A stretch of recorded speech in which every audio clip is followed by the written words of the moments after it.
नवनिर्वाचित खासदार मेधाताई कुलकर्णी यांचं भाषण मी मन देऊन ऐकलं आणि मग मला लक्षात आलं की त्यांना एवढं बोलायला, त्यांना एवढं प्रोत्साहन का देत आहेत. आणि याचं एकच कारण आहे, ते म्हणजे महाराष्ट्राच्या येणाऱ्या निवडणुका. आणि अर्थमंत्र्यांनी एकदा सुद्धा महाराष्ट्राचा म सुद्धा उच्चारला नाही. तो बुनसे गया वो हौस से नहीं आता. महाराष्ट्र का नाम आपने नहीं लिया बजट में और अभी महाराष्ट्र महाराष्ट्र करेंगे. महाराष्ट्र के लोग आपको बहुत अच्छी तरह से पहचानते हैं. व्यावसायिकांना स्वनिधी योजना. श्रीमती रजनी अशोकराव पाटील. धन्यवाद मैडम, आपने मुझे मौका दिया इसलिए मैं आपको धन्यवाद अदा करती हूँ. Sorry sir. Yes, I will call him after this, sir. I had already called out her name. I had called out her name. I had called out his name 2 times. He wasn't present in the chamber, sir. He wasn't present in the chamber. I have called out her name. Let her conclude her speech, and I'll be happy to hear his maiden speech. माझ्या सहकारी राज्यसभेमधल्या नवनिर्वाचित खासदार मेधाताई कुलकर्णी यांचं भाषण मी मन देऊन ऐकलं आणि मग मला लक्षात आलं की त्यांना एवढं बोलायला, त्यांना एवढं प्रोत्साहन का देत आहेत. आणि याचं एकच कारण आहे, ते म्हणजे महाराष्ट्राच्या येणाऱ्या निवडणुका. आणि अर्थमंत्र्यांनी एकदा सुद्धा महाराष्ट्राचा म सुद्धा उच्चारला नाही. तो बुनसे गया वो हौस से नहीं आता. महाराष्ट्र का नाम आपने नहीं लिया बजट में और अभी महाराष्ट्र महाराष्ट्र करेंगे. महाराष्ट्र के लोग आपको बहुत अच्छी तरह से पहचानते हैं. मुझे सिर्फ एक ही बात करनी आहे, मला फक्त एकच बोलायचं आहे. आजचं माझं बजेटवरचं भाषण हे मुद्दामून मी मराठीत करणार आहे आणि ते यासाठी की अनेक वेळेला अभिजात भाषेचा दर्जा द्या म्हणून आम्ही मागणी लोकसभेमध्ये राज्यसभेत केली काँग्रेस पक्षातर्फे. परंतु या सरकारने गेल्या 10 वर्षामध्ये मराठी भाषेला अभिजात दर्जा द्यायचा प्रयत्नही केला नाही आणि म्हणून मी मुद्दामून माझी जी प्राचीन भाषा आहे त्या भाषेमध्ये बोलणार आहे. आदरणीय निर्मलाजी सीतारामन यांचं मी अभिनंदन करते, कारण त्या एक महिला आहेत, महिला मंत्री आहेत आणि या देशामधलं 6वं बजेट त्यांनी पेश केलेलं आहे. त्यामुळे एक महिला म्हणून मला त्याचा अभिमान आहे. आणि मला ह्याच्यासाठी अभिमान आहे की माझ्या पक्षाने जे घोषणापत्र डिक्लेअर केलं होतं त्या घोषणापत्रातले काही मुद्दे आपण घेतलेत आणि ते घोषणापत्रामधले कॉपी पेस्ट करून ते मुद्दे आपण आपल्या बजेटमध्ये घेतलेत. मला असं वाटतं की जे पहिली नोकरी पक्की जी आहे, जी आमच्या राहुल गांधींनी 4000 किलोमीटरची यात्रा केली आणि कन्याकुमारी ते काश्मीर चालत गेले, अनेक शेतकऱ्यांना भेटले, कामगारांना भेटले, युवकांना भेटले, म्हाताऱ्यांना भेटले, सगळ्यांना गळे लावत गेले आणि तिथे त्यांनी सांगितलं की तुम्हाला ज्या समस्या आहेत त्या मी मांडण्याचा प्रयत्न करीन. आणि या अशा प्रकारे आमचा जाहीरनामा तयार करण्याचं काम हे आमच्या नेते राहुल गांधी यांनी केलं. आणि त्याचप्रमाणे 25 वर्षानंतरच्या मुलांना आम्ही नोकरी देऊ आणि पहिली नोकरी पक्की, त्यांना ती पहिली नोकरी पक्की हे ह्यांनी पक्का लक्षात ठेवलं आणि त्यातला मुद्दा उचलला. मला असं वाटतं की imitation is the way of appreciation and acceptance. तुम्ही ज्या कोणाला इमिटेट करता त्याला ॲप्रिशिएट केलेलं असतं आणि ॲक्सेप्ट केलेलं असतं. त्यामुळे मी स्वीकार करते त्यांच्या इमिटेशनचा. आदरणीय माजी अर्थमंत्री चिदंबरम साहेब यांनी लोकसभा निवडणुकीनंतर कालच एक इंटरव्ह्यू दिला की लोकसभा निवडणुकीनंतर निर्मला सीतारामनजी यांनी जाहीरनामा वाचण्याची करायची त्यांना संधी मिळाली आणि त्याच्यामध्ये त्यांनी काही कल्पना स्वीकार केल्या. सर्वप्रथम रोजगार प्राप्तीचं अप्रेंटिसशिप विथ अलाउन्स आणि एंजल टॅक्स रद्द करण्याच्या 2 त्यांनी आमच्या मागण्या होत्या प्रमुख, त्या त्यांनी मान्य केल्या.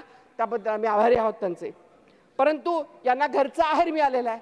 इकॉनॉमिक सर्वेमध्ये जे अनंत नागेश्वर राव जे आहेत त्यांनीच सांगितले की फक्त 51% एलिजिबल युवक आहेत आणि त्यांनाच नोकऱ्या मिळू शकतात.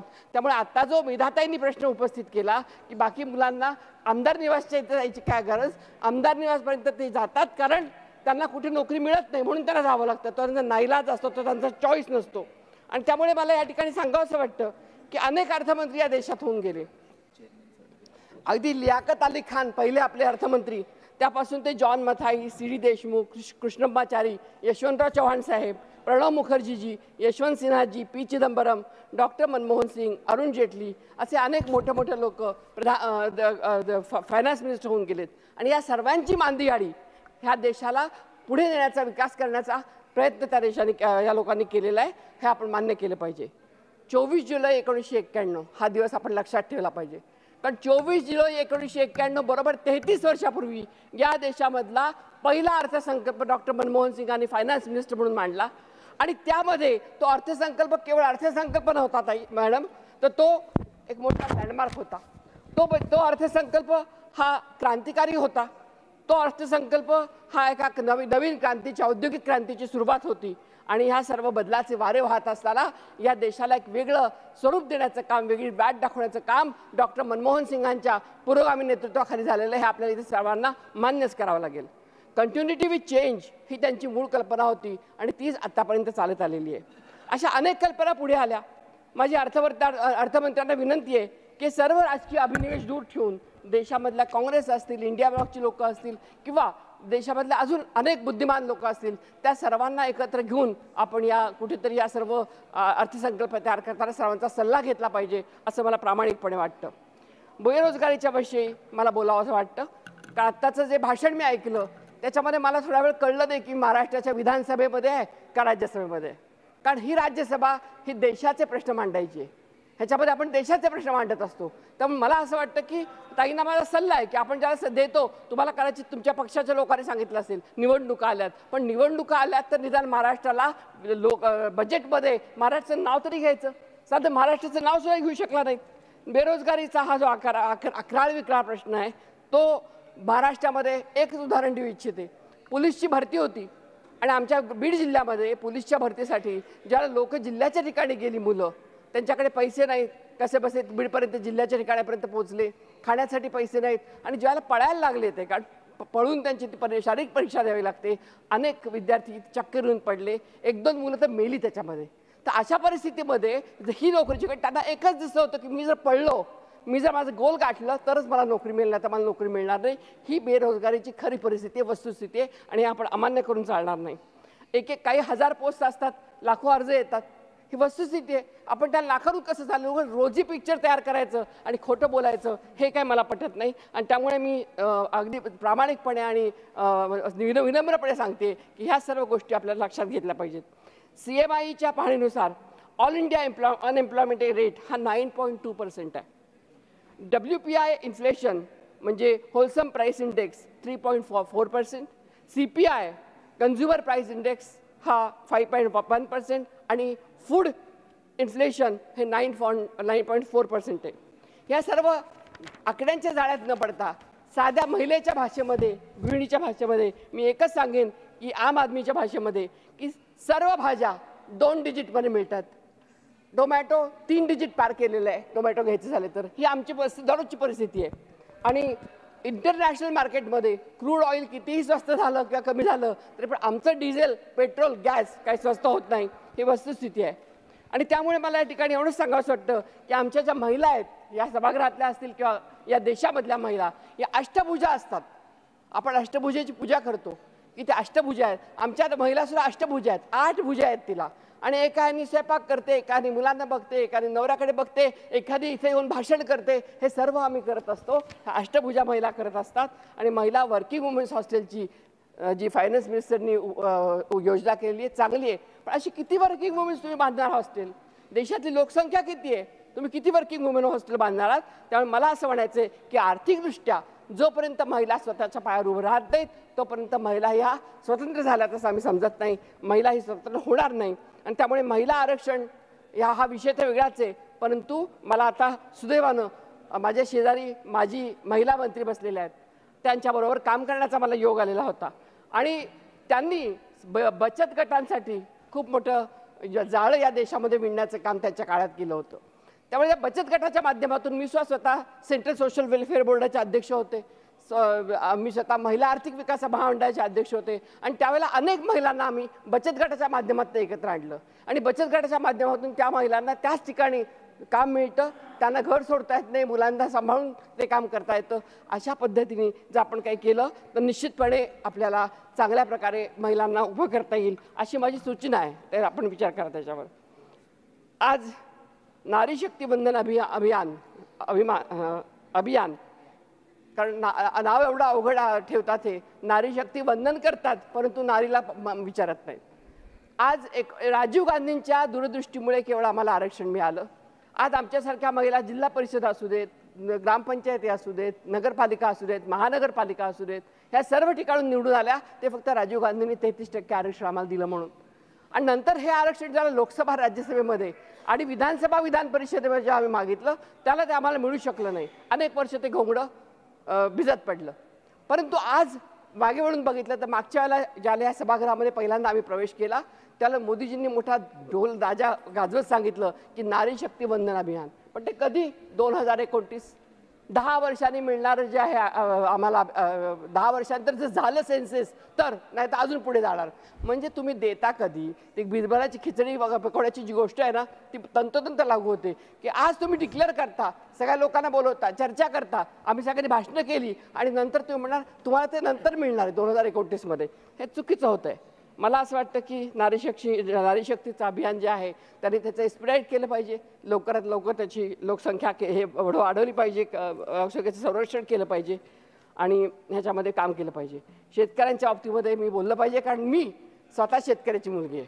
त्यामुळे शेतकऱ्यांची मुलगी म्हणून कळपणं काय असतं नांगरणं काय असतं खुळपणं काय असतं ह्या सगळ्या गोष्टी मी केल्यात. मी भाषणाबद्दल नाही बोलत. फक्त मला माहिती आहे मी माझ्या शेतावर स्वतः काम करते. त्यामुळे मला एकच सांगायचं आहे की शेती करत असताना त्या शेतकऱ्याला खऱ्या अर्थाने जर गॅरंटी द्यायची असेल तर मोठे मोठे शब्द वापरून उपयोग देऊन मोठे मोठे नावं देऊन उपयोग नाही आहे. शेतकऱ्यांना या बजेटमध्ये फक्त तोंडाला पानं पुसण्याचं काम या सरकारने केलेलं आहे. ते कसं या देशामध्ये 58% पेक्षा जास्त शेतकरी कुटुंब आहेत. त्यामध्ये 85% लोक ही अल्पभूधारक आहेत. त्यांच्याकडे जमिनी कमी आहेत. आज शेतकरी अत्यंत अस्वस्थ आहे. कालच एका शेतकऱ्यांचं शिष्टमंडळ आमचे नेते राहुल गांधी यांना भेटलं पंजाब आणि हरियाणाचं आणि त्यांनी त्यांचं दुखणं त्यांना मांडलं. महाराष्ट्र हरियाणा पंजाब हे शेतीबहुल प्रदेश आहेत. पंजाब हरियाणा हे सुद्धा दुर्दैवानं माझा महाराष्ट्र ज्या महाराष्ट्राचं इतकं आपण कौतुक ऐकलं पण दुर्दैवानं मला सांगावं असं वाटतं की माझा महाराष्ट्र हा शेतकऱ्यांच्या आत्महत्येमध्ये एक नंबर आहे. आज आत्महत्या ते सगळ्यात जास्त होतात हे दुर्दैव आहे महाराष्ट्राचं. आज सगळ्यात जास्त आत्महत्या जर होत असतील शेतकऱ्यांच्या तर त्या महाराष्ट्रात होत आहेत. 2022 मध्ये 37.60% शेतकऱ्यांनी आपलं जीवन संपवलं. विदर्भामध्ये अमरावती जिल्ह्यामध्ये गेल्या 6 महिन्यात 618 शेतकऱ्यांनी आत्महत्या केल्या आणि त्यांनी स्वतःचं जीवन संपवलं. हरियाणामध्ये आणि पंजाबमध्ये शेतकरी आपल्या न्याय हक्कासाठी ज्याला 2 वर्षापूर्वी इथे लढण्यासाठी आले आणि या बॉर्डरवर जेव्हा आले तर त्यांना आतंकवादी ठरवलं. या लोकांनी जे शेतकऱ्यांचा आज एवढा मोठा गळा काढतायत आतंकवादी ठरवलं आणि आतंकवादी ठरवून त्यांना मारलं. या देशामध्ये शहीद 786 शेतकरी हे शहीद झाले. आपण सांगा स्वतंत्र भारतामध्ये शेतकरी शहीद होतात हा केवढा मोठा विरोधाभास आणि केवढं मोठं दुर्दैव आहे हे मला या ठिकाणी सांगावं असं वाटतं. 2022 मध्ये मोदीजींनी आम्हाला आश्वासन दिलं होतं की 2022 मध्ये दुप्पट उत्पन्न देऊ आम्ही शेतकऱ्यांना आणि शेतकरी खुशाल होऊ. 2024 आला अजूनही दुप्पट उत्पन्न आलं नाही. MSP लेजिटिमाइज करण्याची आमची मागणी आहे. डॉक्टर स्वामीनाथनना तुम्ही मोठ्या पेडेस्टलवर ठेवता त्यांना पद्मभूषण देता पण स्वामीनाथननी जे काही 4 शब्द सांगितलेत ते ऐकण्याचं कुणाचं कर्तव्य वाटत नाही. आजही MSP त्यांच्या सजेशननुसार C2 + 50% हे जोपर्यंत लागू होत नाही तोपर्यंत आमचा शेतकरी हा सुखी होणार नाही. ही खरी परिस्थिती आहे आणि ती परिस्थिती त्या मांडण्यासाठी आम्हाला लोकांनी पाठवलेलं आहे. आज शेतकऱ्यांना शेती कर्ज जे मिळतं मला आठवत आहे UPAच्या काळामध्ये 72,000 करोड रुपये माफी करून शेतकऱ्यांची कर्जमाफी करून आम्ही शेतकऱ्यांना दिलासा द्यायचा प्रयत्न केला होता आणि त्याची अत्यंत वाहवाही झाली होती. परंतु आज खऱ्या शेतकऱ्यांना साथ देणाऱ्या योजना इथे आपण दिल्याच पाहिजे. त्यांचं कर्ज माफ केलं पाहिजे. परंतु आज तुम्ही खतं इंधन अन्नधान्य याचं अनुदान सुद्धा कमी केलंय. म्हणजे बजेटमध्ये तुम्ही काय दिले शेतकऱ्यांना हे जर विचारलं तर हातामध्ये मोठा भोपळा दिलेला आहे एवढंच मला सांगावं लागेल. शेतीमालाला निर्यात बंदी केली. आज नाशिक भागामध्ये निर्यात बंदी केल्यामुळे शेतकऱ्यांचं जे नुकसान झालं आणि कांदा रस्त्यावर टाकून द्यावा लागला ही सगळ्यात मोठी शोकांतिका शेतकऱ्यांची आहे. इतर सोयाबीन आहे. माझा मराठवाडा क्षेत्र जो आहे तिथे सोयाबीन होतं मोठ्या प्रमाणात. सोयाबीनला आयातीला तरी बाहेर परदेशातनं सोयाबीन मागवलं. जे सोयाबीन आमचं 2 वर्षापूर्वी 7,500-8 हजार रुपयांनी जात होतं ते आता 4,500-3,000 रुपयांनी जायला लागलं. मला या ठिकाणी एकच सांगायचं आहे की मनरेगाची स्कीम जी आणलेली होती ती मनरेगाची स्कीम ही आमच्या UPAच्या काळामधलं मानाचं पान होतं.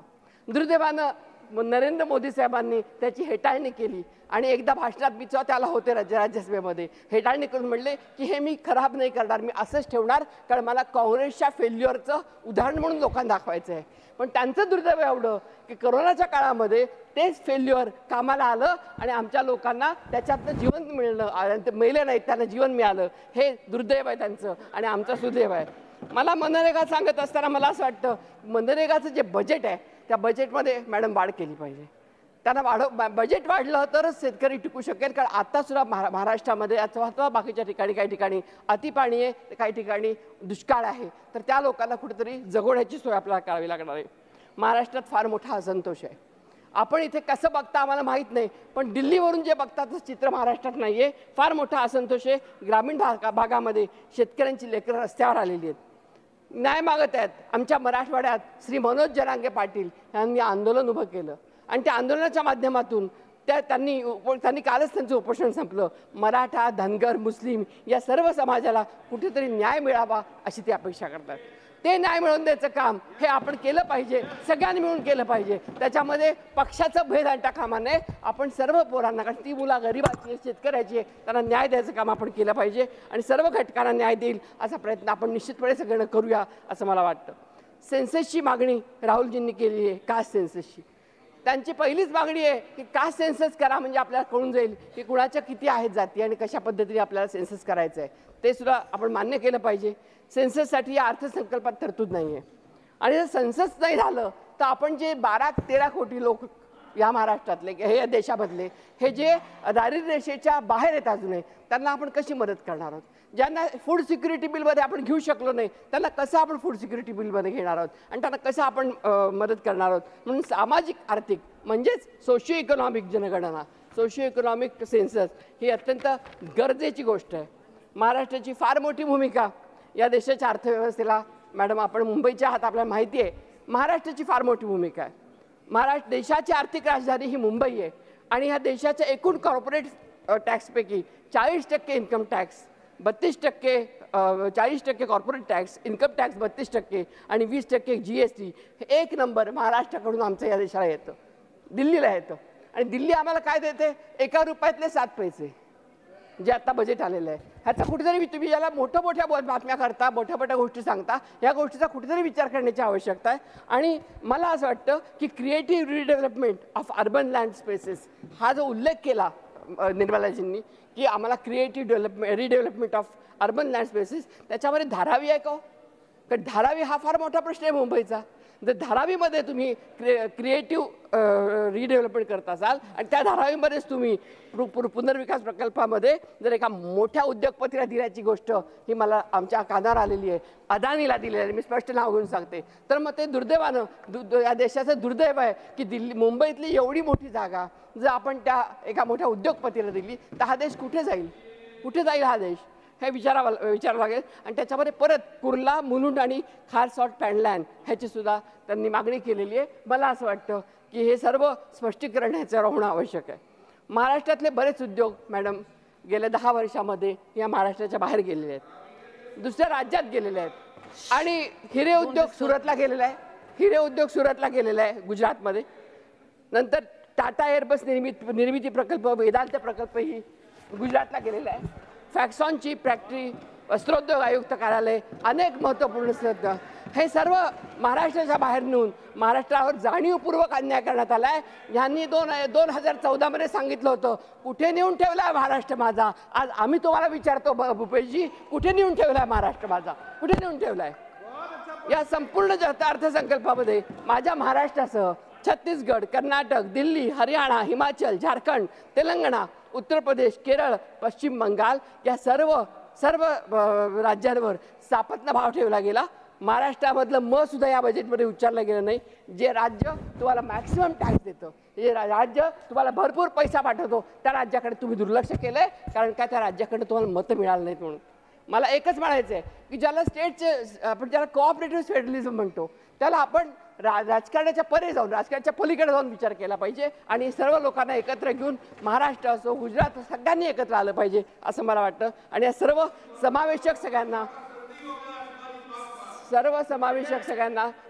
समावेशक वागणूक देणे जरुरी आहे. हां, मात्र हे सगळं बोलत असताना दोन राज्य मॅडम, हम दो हमारे दो, 2 राज्यांना फार मेहरबानी यांची, आणि ते म्हणजे बिहार आणि आंध्र. 3N, निर्मला, नायडू आणि नितीश बाबू, 3N. त्यामुळे त्या तीन राज्यांना 2 राज्यांना त्यांनी महत्त्व दिलेलं आहे. आणि या बहुतेक या सरकारचे ब्रीदवाक्य आहे. जसं पूर्वीच्या काळी आपण गोष्ट ऐकायचो की राजाची आवडती राणी आणि नावडती राणी, आम्ही सर्व नावडते आहोत आणि त्या आवडत्या राहण्या दोनच आहेत, ते म्हणजे आंध्र आणि बिहार.